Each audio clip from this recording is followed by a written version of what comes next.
Alors bonjour, en cette journée internationale des femmes pour les capsules Au-delà des limites.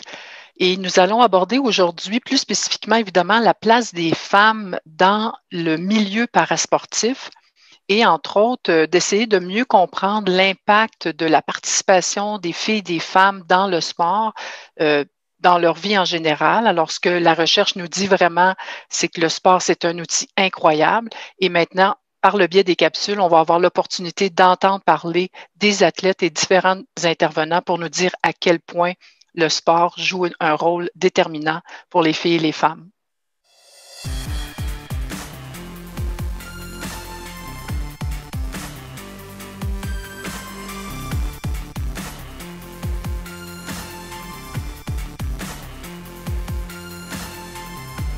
Écoute, quand j'étais en réadaptation, statistiquement, il y a moins de femmes tétraplégiques que d'hommes. Puis quand j'étais en réadaptation, j'avais pas de modèle qui me ressemblait.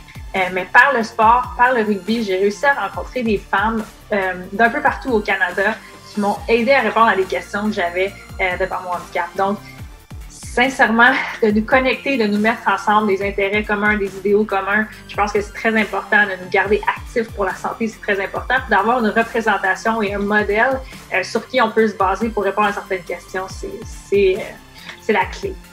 Mais ce qui est très important aussi, c'est que derrière tous les athlètes, il y a toute une équipe.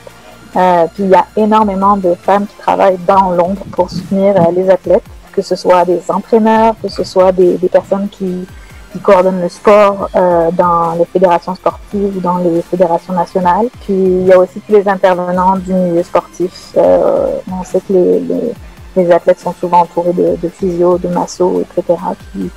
qui aident. Puis c'est souvent des femmes qui ont ce rôle-là. Je vais parler plus précisément de mon propre sport. Moi, je suis athlète en para-hockey.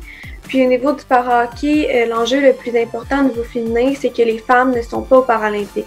Donc, comparativement aux hommes qui sont représentés par Hockey Canada, qui sont aux Paralympiques, nous, les femmes, on n'a rien.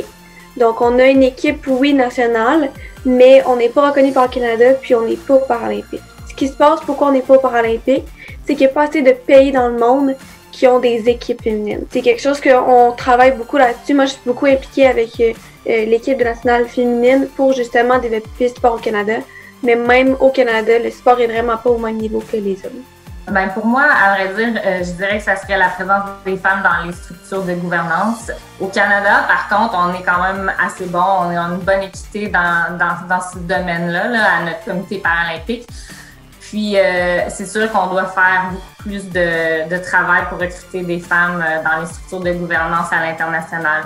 Je devrais dire qu'au niveau des gestionnaires comme moi, il y a beaucoup de femmes quand même dans les grands pays comme le Canada, la Nouvelle-Zélande, l'Angleterre, avec lesquels on partage, puis on est capable d'avoir de très bonnes discussions là, sur la situation des femmes. Donc, c'est probablement un petit peu moins difficile là, au niveau de la gestion. Pour moi, je crois le plus gros enjeu pour le parasport féminin, c'est vraiment continuer à faire tomber les barrières. Un petit peu les préjugés envers le sport féminin en général. Il faut vraiment serrer les coudes entre femmes, autant au niveau des athlètes, des officiels, des entraîneurs, administrateurs. Je pense qu'on est un gros groupe justement qui fait progresser le mouvement année après année. On voit les changements.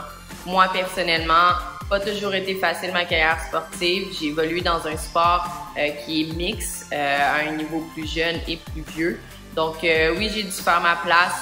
C'est la réalité d'une femme dans le sport. Donc vraiment, continuer d'être résiliente, continuer d'avoir le désir, d'avoir la petite flamme qui dit moi, je veux faire ce sport-là, puis c'est pas à cause que je suis une femme que ça va m'arrêter. Donc vraiment, faut continuer de s'entraider. Même le sport para, c'est un mouvement grandissant, autant du côté féminin que masculin. Donc, faut vraiment, vraiment s'entraider. Je suis vraiment heureuse de faire partie d'un mouvement qui est grandissant. On est des pionnières dans le sport. Il faut continuer d'être résiliente puis d'avancer. Les enjeux sont sensiblement les mêmes que dans la société en général. C'est sûr qu'on ne fait pas exception. Les gens qu'on accompagne, parce que moi je suis une gestionnaire, sont des athlètes, sont des femmes, vivent avec toutes les réalités féminines.